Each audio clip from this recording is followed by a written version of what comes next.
Filha de soldado, morando dentro de uma vila militar. Você acha que é fácil? Você acha que é fácil chegar onde a Cristiane Saldanha chegou? Cris, mostra pra gente se é fácil ou não. Agora é com você. Meu nome é Cristiane Saldanha, sou carioca, né? Estou em Minas Gerais, precisamente em Lagoa Santa, há 29 anos. Sou filha de militar, meu pai veio transferido para Lagoa Santa. E na época eu estudava na UERJ, no Rio. E aí quando ele chegou em casa, né, naquela época era muito comum os militares serem transferidos o tempo todo, e falou assim, fui transferido de novo. Aí a gente falou, não, gente, eu tava na faculdade, toda felizinha.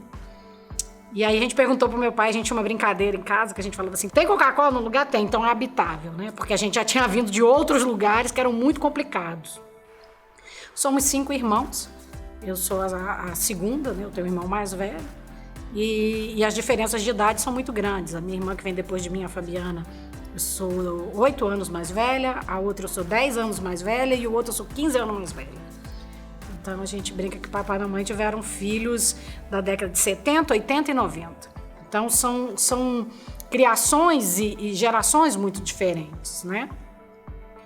Vim para Lagoa Santa, tive que mudar de faculdade, fui para a UFMG, aí eu não consegui, lá eu fazia nutrição, aqui eu vim fazendo biologia, porque não tinha nutrição na época, só em Ouro Preto. Lagoa Santa era muito complicado chegar em Belo Horizonte, na UFMG, então assim, meu estudo foi muito complicado em relação a isso. Eu saía de manhã no ônibus do quartel, que vinha para Belo Horizonte buscar os militares, então eu saía de casa às 5h30 da manhã.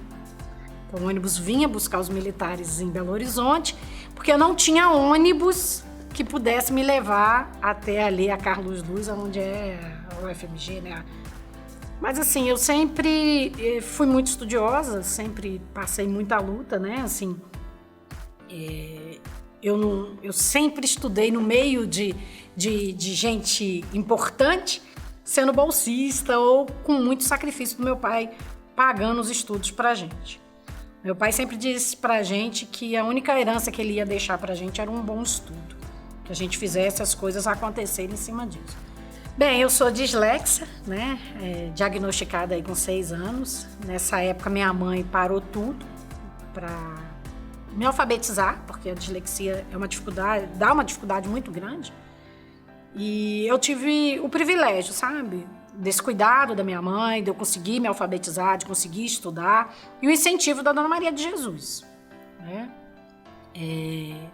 Porque a minha mãe sempre fala assim, fala até hoje, né? Minha mãe hoje está com 76 anos, ela teve um AVC, então ela está com mobilidade reduzida. Mas ela sempre fala, o que você não tem por aptidão, minha filha, você vai ter por repetição.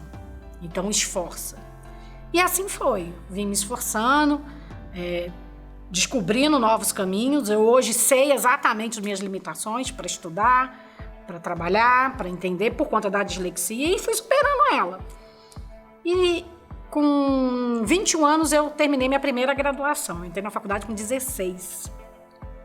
Eu falo que assim, meus pais não queriam muito que eu fizesse muita coisa, então eles botaram eu para estudar. E aí eu fui indo, foi dando certo. Com 21 anos eu formei na minha primeira graduação em biologia, na Federal. E fui dar aula. Trabalhei na rede pública e na rede privada, em Lagoa Santa, como professora de biologia. E aí, um belo dia, resolvi montar um cursinho pré-vestibular. Em Lagoa Santa, montei um sonho. Nessa época, eu dava aula em alguns cursinhos aqui em BH, no Carrier, logo quando surgiu o pré-UFMG. E aí, montei uma ideia, cheguei para os amigos de cursinho e virei para eles e falei assim, gente, eu quero montar um cursinho em Lagoa Santa, mas não tem dinheiro não. Nessa época, eu ainda dava aula no estado. E aí eles falaram assim, como assim? Eu falei, não, então a gente vai fazer um combinado. O primeiro mês, todo mundo trabalha de graça para mim. No segundo mês, eu vou pagar o valor acima do que o mercado paga para vocês poderem dar aula. E foi assim, Cris. Eles toparam, os doidos toparam. Eu acho que eu tenho um bom poder de persuasão.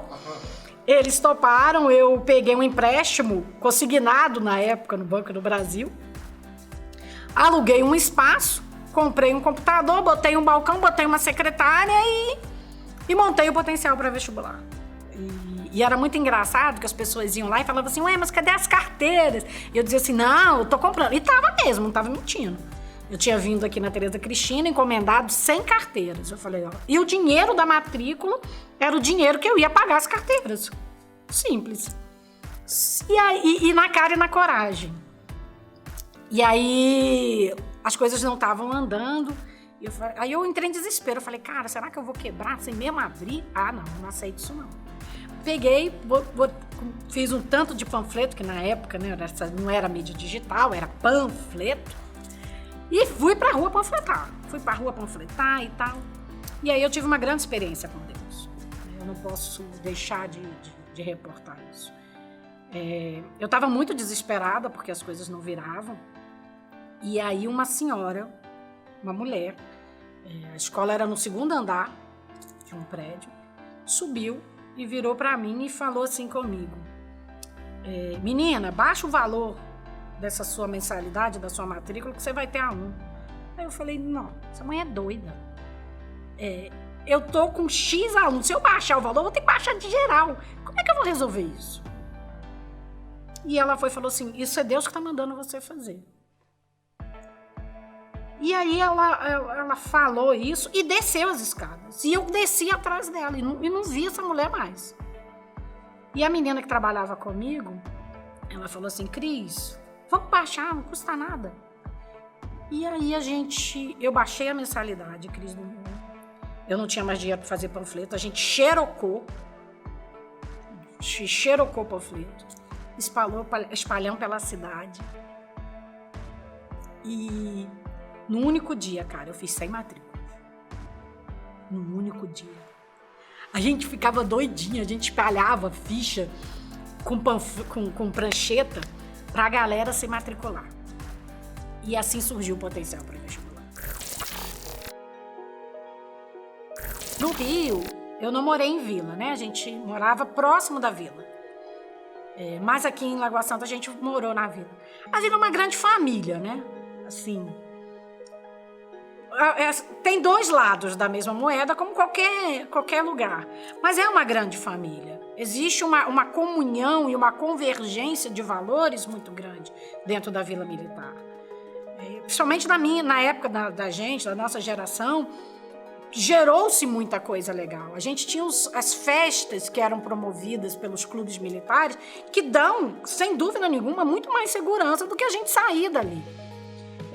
A minha infância toda, eu só frequentei eventos sociais dentro da Vila Militar, que era mais seguro. Carnaval dentro da Vila Militar é mais seguro. A gente tem um baile tradicional, que é filho de militar e vai se identificar, que é o baile da asa, né, na aeronáutica, que é a Semana da Asa, a Semana do Aviador, que era um baile glamouroso, né? Eu me lembro, assim, que eu fui criada muito presa por conta do militarismo, né? Eu me lembro que eu ficava desesperada para minha mãe fazer roupa. Eu comprava aquela revista Moda e Moldes, que vem um molde, né? E aí eu comprava o tecido e eu e a minha mãe fazia o meu vestido para me poder ir pro baile da asa, porque era um acontecimento. Então, assim, realmente tem mais segurança. Hoje em dia, ainda tem segurança, né? Como eu falei para você, as minhas irmãs são militares, meus irmãos são militares. E a minha irmã, que vem depois de mim, a Fabiana, ela mora numa vila. E existe uma segurança de entrada, de saída, desse cuidado, né, da Vila Militar, que é muito semelhante a um condomínio. Mas, fora isso, é muito normal.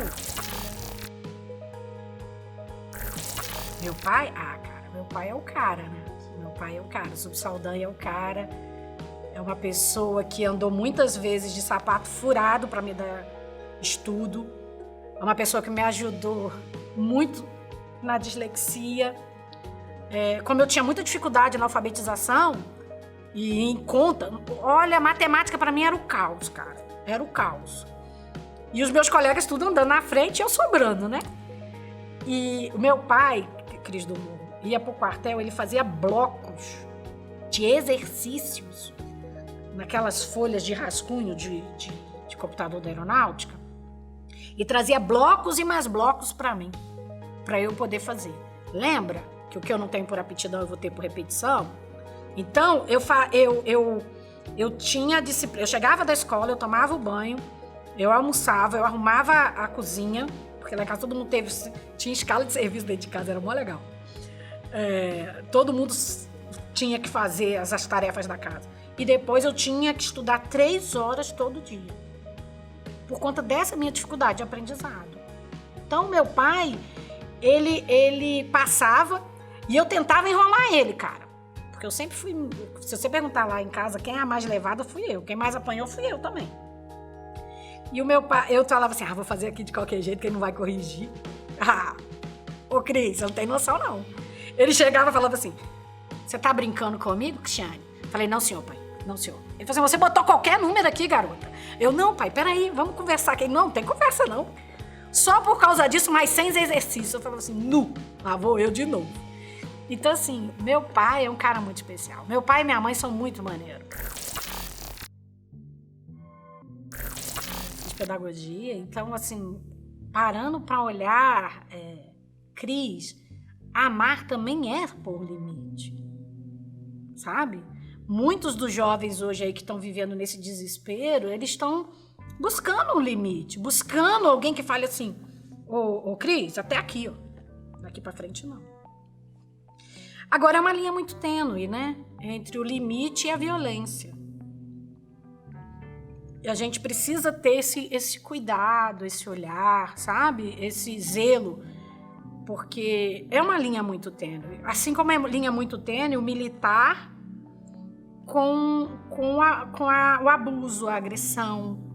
Então, assim, esses limites, a vida vai colocando e a gente vai se encaixando, né, para evitar problemas conosco mesmo e com o outro, porque a gente vive em sociedade. Então, eu acho, sim, que essa geração, respondendo bem diretamente essa pergunta, tá tudo muito solto, tá tudo muito voado. E a gente precisa de disciplina, mas a gente precisa também ter esse lado mais solto, porque é daí que vem a criatividade, daí que vem as situações. E se a gente for parar para pensar, a educação formal, né, a escola, ela está vivendo as consequências disso junto com a família. É o aluno que bate no professor, é o aluno que desrespeita a autoridade do professor. E isso no Brasil é muito evidente, né? Por conta disso. Mas também a gente está vendo que a educação não evoluiu, não foi para frente. A gente vê aí hoje a saúde muito mais tecnológica do que a escola, do que a educação. A minha mãe é a responsável por eu estar viva. Esses dias eu estava conversando com meu esposo em casa, que não existe ninguém nessa vida que me entenda mais que Dona Maria de Jesus. A minha mãe teve um AVC há 6 anos atrás. Teve um AVC no casamento da minha irmã. Minha mãe é pura emoção, Cristo amor. Minha mãe é a emoção em vida, é a Dona Maria. E eu sinto muita falta dela. A minha mãe é minha melhor amiga. A minha mãe é minha companheira de vida. Eu vivi momentos na minha vida muito difíceis. Eu tive um divórcio muito difícil, eu perdi muita coisa na vida. E, assim, eu perdi quase tudo, cara. Perdi quase tudo. Em um ano, eu entrei 15 vezes no bloco cirúrgico para operar meu braço. De uma queda, de um tombo, de andar na rua. Caí, tibum. O médico errou no meu braço, eu entrei 15 vezes num ano no bloco cirúrgico. Fiquei com algumas sequelas até de lesão. Os médicos achavam que eu ia ficar aleijada. Fiquei afastada pelo INSS 2 anos e meio, pra você ter uma ideia. Tipo, o INSS afastar, tem que ser bravo. Eu tinha uma escola e eu quebrei. Quebradinho, igual arroz de terceiro. Tô resumindo, tá? Eu morava num prédio no 3º andar, Cris. Deu uma chuva dessa de janeiro, destelhou só em cima do meu apartamento. só em cima do meu. Cris, eu perdi tudo. Quando eu cheguei em casa, meus armários, minha cama, a água descia pelos bocal de luz, assim, era um desespero. Naquela mesma semana, eu fazia um projeto social, acho que até nessa época... Não, foi depois que a gente se conheceu. Eu estava fazendo um projeto em Ribeirão das Neves. Aí eu fui deixar em casa um amigo em comum nosso, o Felipe. Eu fui dar ré, menina. Apareceu uma caçamba de lixo atrás de mim. Se não fosse trágico, seria cômico. Eu entrei dentro da caçamba que eu não conseguia depois sair. Acabou com a traseira do meu carro. Mas pensa, um lugar de deserto onde você vai perdendo tudo. Eu perdi saúde, eu perdi dinheiro, eu perdi a minha casa, eu perdi tudo. Ao ponto do meu pastor sentar comigo nesse dia que choveu dentro de casa, né? Ele sentou e falou, Cristiane, eu vou chorar com os que choram. Vou sentar aqui e chorar com você. E a minha mãe, todos os dias, ligava pra mim e falava assim, filha, não desiste. Filha, eu tô contigo. Filha, alguma coisa boa vai vir aí na frente. E eu falava assim, mas mãe, não dá, cara. Ela dizia, não, fica firme. Ela ligava, Cris, todo dia, 6 horas da manhã, bichinha. Ela não dava chance de eu titubear. E ali eu respirava e falava assim, então tá bom. Eu acredito, sabe quando você acredita, né? Palavra de mãe tem força, né? Palavra de mãe tem poder. E eu acreditava, e aí eu ia. Dava com a porta na cara de um lado, com a porta na cara do outro. Aí ligava pra ela. Mãe! Aí ela falava assim, não desiste. Às vezes, eles moram em São Paulo, né? Às vezes ela vinha pra cuidar de mim, eu arrumei uma anemia, cara. Que eu quase precisei de transfusão de sangue. Eu perdi 25 quilos em 2 meses. E eles me ajudando, meus irmãos me ajudando. E eu não desisti, Cris, por causa da Dona Maria de Jesus. Então, quando eu falo pra você que eu devo a ela minha vida, eu devo a ela minha vida. Primeiro, porque ela me botou no mundo. E segundo, que ela, na hora mais difícil, ela segurou na minha mão e falou assim, vambora. Vambora que vai dar. E isso, pra mim, faz muito sentido. E eu retribuo isso para as pessoas que me cercam. As pessoas que convivem comigo me acham meio doida, mas às vezes até eu mesmo me acho. Deus é tudo. Deus é o ar que eu respiro, cara. Quando eu decidi, quando eu falei com ele, eu falei assim, a minha vida está ao teu dispor. Alguma coisa aí aconteceu no invisível. Porque eu falo muito isso com meu esposo, eu falo, para onde eu irei, cara? Se só ele tem palavra de vida eterna. Tudo que eu sou, tecnicamente, espiritualmente, eu devo a ele. A grande virada de chave na minha vida, o meu propósito de vida, surgiu num encontro numa igreja. Eu tava aqui, desse jeito que eu te falei, eu quebrei, tava toda estrupiada. Não tinha condição. Aí uma amiga me convidou para ir para Campinas. Falei, menina, não tem dinheiro não. Ela falou, não, Deus mandou pagar tudo para você. Aí eu fui. Ela pagou tudo? Oxi, se eu não ia. Lá fui eu. Ela me pegou no aeroporto de Campinas e tal. Eu fui num congresso de mulheres. Aí eu, extremamente magoada com Deus, porque eu tava passando por tudo isso e não entendi. E aí vem os arautos, né?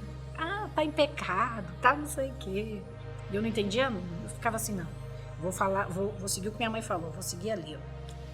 Beleza. Chegou lá, a primeira coisa que Deus falou comigo. Lá no grupo de mulheres, Cris, tinha assim, solteiras, casadas e separadas. É muito difícil, e eu hoje estou trabalhando com mulheres separadas por causa disso, tá? fiz alguns cursos e a gente está desenvolvendo esse perfil. Aí eu entrei na sala de separada com um aperto no peito, cara, porque eu não queria estar ali. Acho que ninguém quer, né? Ninguém casa pra separar. Aí, primeira frase que eu ouvi ali: vocês estão aqui porque vocês são separadas para Deus. Aquilo falou tão forte no meu coração, moço. Eu falei, eu não sou excluída, eu não sou qualquer, eu sou separada para Deus. E aí foi passando as ministrações, e uma das ministrações, Cris, foi onde minha vida mudou. Amigo, a minha vida mudou. Eu caí no chão e levantei outra. Tu acredita? Tu acredita? Eu entendi o meu propósito. Eu sou serva. Eu nasci para ser serva. Eu sou serva. E eu voltei para casa no avião e isso ecoou. Eu sou serva. E ali, Cris, eu entendi que todos os meus dons, todos os meus talentos, todos os meus estudos, a minha técnica, tinham que estar à disposição dele. E aí eu comecei a trabalhar com educação profissional, militando em projetos sociais.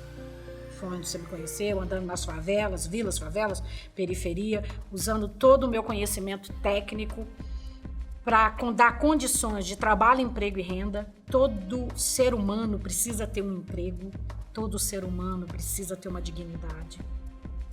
Principalmente pais de família, homens de família, mulheres de família. Hoje a gente tem as mulheres comandando boa parte das casas. A gente precisa disso. Faz parte do sopro de vida. E eu entendo a minha visão de reino de Deus é uma visão integral. É corpo, alma e espírito. Sabe, as pessoas vão para a igreja, Cris, mas as pessoas precisam ter o que comer, cara. Não é só um movimento espiritual. A gente precisa estar atento a isso. E emprego é dignidade. Então eu hoje trabalho, tenho meu trabalho, né? Hoje eu estou coordenadora de um centro universitário muito famoso aqui em Minas, em Belo Horizonte principalmente, de educação profissional, estou na Newton Paiva, né? Estou lá como coordenadora, mas eu não abro mão do meu lado social. Então eu sou voluntária em vários projetos, pego a minha disponibilidade, o meu network e faço as coisas acontecerem. Agora na minha rede social estou começando um trabalho de análise de perfil comportamental, que é uma ferramenta vinda de um grupo também cristão, onde a gente se reconhece e a partir dali desenvolve, pegando as suas aptidões, Cris, e desenvolvendo um plano de trabalho, de desenvolvimento para você, naquilo que você tem de melhor, porque a gente está vivendo aí o chamado dos últimos dias, amigo. Anderson foi uma grata surpresa de Deus, sabe? Quando eu tava toda moída, por isso que aí eu dou um recado pra mulherada. Confia no Senhor. Espera nele. Sabe? Eu tava toda moída, toda destroçada. Aí aparece um gordinho. A gente chama gordinho carinhoso, né? Não é bullying, não. Na minha vida. E Anderson trouxe pra mim, Cris. Anderson trouxe sonho. Ô menino sonhador. Eita, que menino que sonha. Sonho, paciência e resiliência. E fé. Tem uma fé, Cris do Morro, que ele atravessa a Lagoa da Pampulha com... tranquilo. Se Deus mandar, ele vai na boa. Não questiona. Então o Anderson vem trazer isso, né? A gente já tá aí 10 anos juntos. Passou rápido. Eu ponho ele pra frente e ele me puxa o freio de mão, né? Porque eu sou toda agitada e desesperada.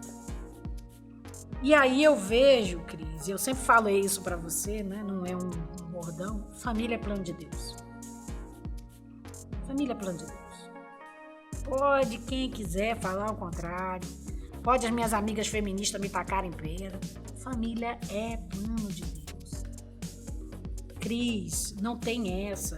A sociedade está vivendo nesse desespero, nessa loucura toda, amigo. Mas Mas todo mundo quer um lar para morar e uma mão amiga na hora que o bicho pega.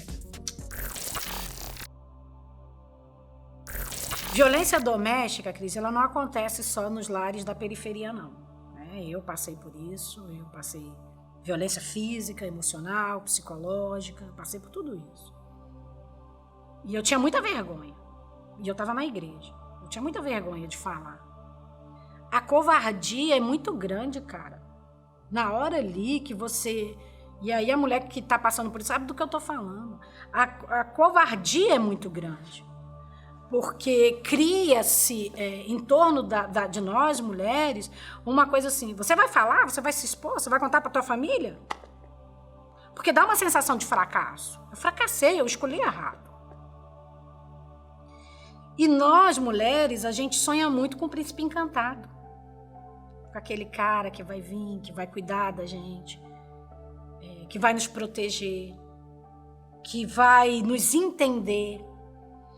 E aí, quando você depara com uma pessoa que emocionalmente te destrói, né? Eu tô falando de violência emocional, dizer que você é gorda, feia, idiota, burra, esses adjetivos, que financeiramente te usurpa, pega todo o teu dinheiro, e a gente tem visto aí a mulherada se destacando aí no mercado de trabalho, e simplesmente se escora em você, né?